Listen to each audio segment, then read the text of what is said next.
దేవుడు లోకమును ఎంతో ప్రేమించెను, కాగా తన అద్వితీయ కుమారుడుగా పుట్టిన వారి యందు విశ్వాసముంచు ప్రతి వాడు నశింపక నిత్య జీవం పొందనట్లు ఆయనను అనుగ్రహించెను. వీరరా, దేవుడు లోకమును ప్రేమించిన వాడుగా ఉన్నాడు, లోకమును ఎంతో ప్రేమించిన వాడుగా ఉన్నాడు. కనుకనే ఆయన తన కుమారుడు యేసుక్రీస్తు ప్రభువుని లోకానికి పంపించినాడు. కారణం ఏంటిదంటే, లోకము దేవుని దృష్టిలో చూసినప్పుడు ఏ భేదము లేదు, అందరూ పాపం చేసి దేవుడు అనుగ్రహించే మహిమను పొందలేకపోతున్నారని బైబిల్లో రాయబడతాం. మానవుడి లోకములో తల్లి గర్భంలో పుట్టిన ప్రతి వ్యక్తి, నేను తల్లి గర్భంలోనూ పుట్టినవాడును, పాపంలోనూ పుట్టినవాడును, పాపంలోనూ నా తల్లి గర్భం ధరించిందని తెలియజేయబడతాం. ఈ లోకంలో ఉన్న ప్రతి మనుషుడు, చిన్నలు కానీ పెద్దలు కానీ ఎవరైనా కావచ్చు, మనమందరం కూడా తల్లి గర్భం జన్మించిన ప్రతి వ్యక్తి పాపం ద్వారా జన్మించిన వారంగా ఉంటున్నాం.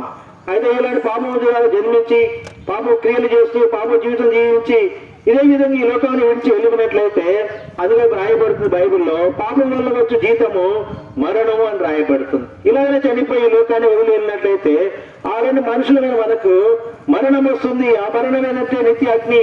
అది అగ్ని ఆరదు, పురుగు చావదు, భయంకరమైన మరణము మానవుడికి ఉంది అని రాయబడుతుంది.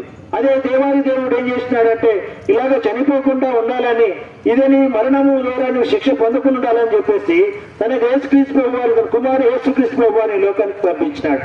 ఆయన ప్రేమించినాడు. మానవుడు పాపం చేసి నిత్య నరకాగ్నికి, నిత్య నాశనానికి, ఆ అగ్నిగుండమునకు వెళ్ళి అక్కడ శిక్ష పొందకుండా ఉండాలని దేవాది దేవుడు తన కుమారుడు యేసుక్రీస్తు ప్రభువారిని లోకానికి పంపించినాడు. యేసుక్రీస్తు ప్రభువారి లోకానికి వచ్చి మానవులందరినీ ప్రేమిస్తూ వచ్చినారు. వారు ధనికులు, దరిద్రులు, పేదవాళ్ళు, చిన్నవాళ్ళు ఎవరని లేదు. మానవ తల్లి గర్భం జన్మించిన ప్రతి వ్యక్తిని ప్రేమించినాడు. అందరిని పాపంలోని గ్రహించినాడు. అందరి కొరకై ప్రాణం పెడుతూ వచ్చినాడు. అందరి పాపములను క్షమించడం కొరకై, అందరి మరణమును పాపములను తప్పించడం కొరకై